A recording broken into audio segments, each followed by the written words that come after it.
stage is from LA and has a fake company called rathoodies.com. Please welcome to the stage, Dre Koval.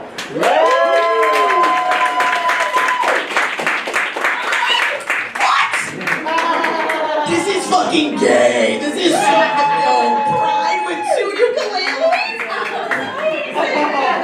I never thought as you. Alright, yeah, there is going to be more ukuleles, so get ready. Give it up for Francesca. The left one and the right one. And Francesca, white people can be hot too. We do have cracks, but that's just how the white gets. Alright. Thank you all for being here. I know you have a variety of choices of activities for tonight. Dismantling the government, protesting against dismantling the government, and come here. Thank you. But really, shout out to all the protesters that are going.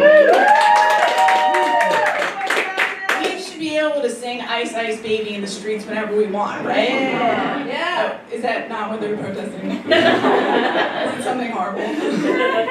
Alright, well, any hoodles, I'm Dre, and my Starbucks name is Jessifer. If anybody needs that, that's yours.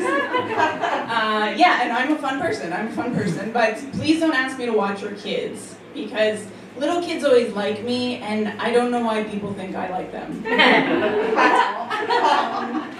I do, I'm just kidding. This is a joke show. But I have a great family that I stole from my boyfriend. And whenever I see his little niece, she always says, "Dwayne, my best friend." Oh. Yeah. But I'm not sure she's really the right person for that position in my life. She's 4, you know, and I sometimes feel like she doesn't really think of things from my perspective. But she is very persistent. So I was at a family outing the other day at a park.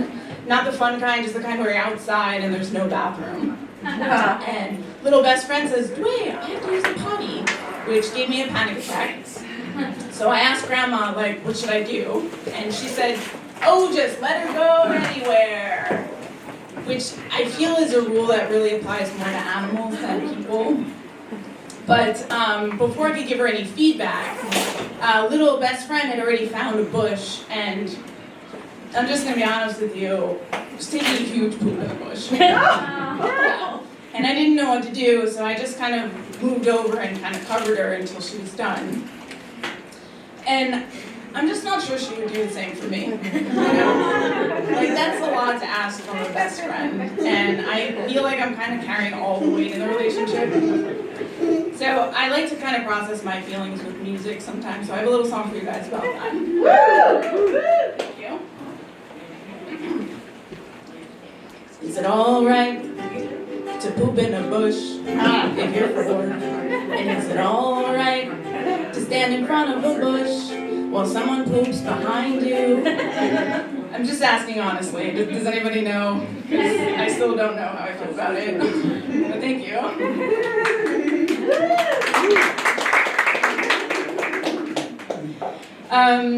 So I live in LA, and I've lived here for a couple years, but I think the other day I finally became an LA resident because it happened to me.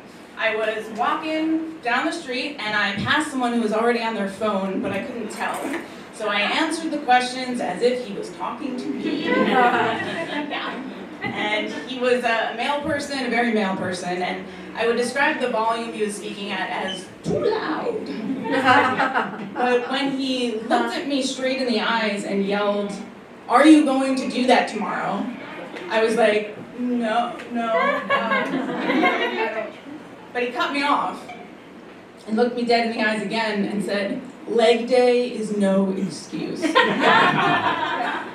And it wasn't just the volume of his voice that was alarming, it was, how did he know that leg day was tomorrow for me? You know? And it's kind of hard to get over when you meet a stranger who's yelling at you but not talking to you. So again, I went home and tried to process my feelings about this, and the more I thought about it, the more I thought, I kind of hate this guy. So I wrote a little song about him, and it's called Yelly Guy.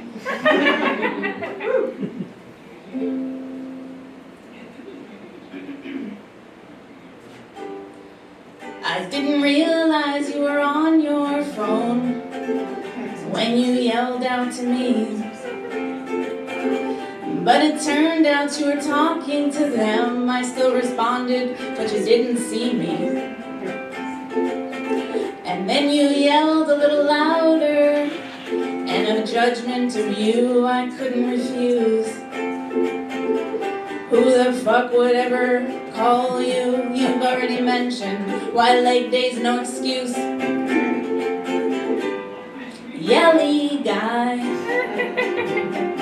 who are you talking to?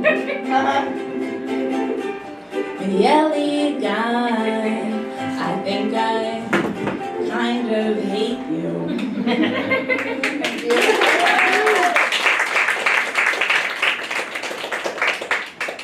So here in LA, I like to buy my snacks at a little store called Trader Joe's. Any Joe heads in here?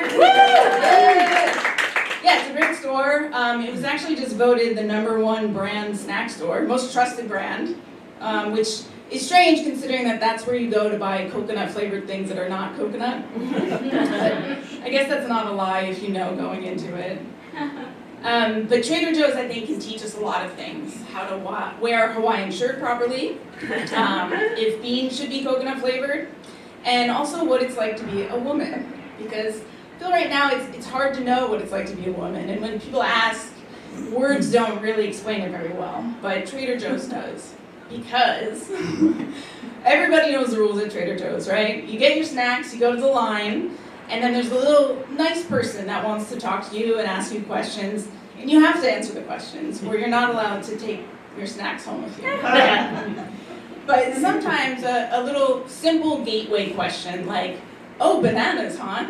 From maybe John in the Hawaiian shirt, can lead to 5 minutes of you endlessly nodding about John's dietary preferences and suggestions, right? And that's kind of what it's like to be a woman. You have to listen to John talk about his dietary preferences until he's done, or you are not allowed to leave the store. And you have to prove that you are nice enough to listen to him. So I have one more song for you guys, and this one is about John.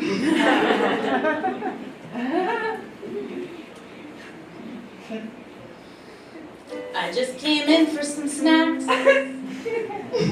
A real quick trip, this is gonna be great. But when I got up to pay, I didn't realize I'd be here all day. But now I know that John likes smoothies with almond milk instead of yogurt. He's a little allergic to milk, but if it's in yogurt, he's actually alright. Yogurt. John can eat yogurt. Everybody, John can eat yogurt. John can eat yogurt. Thanks very much, I've enjoyed it.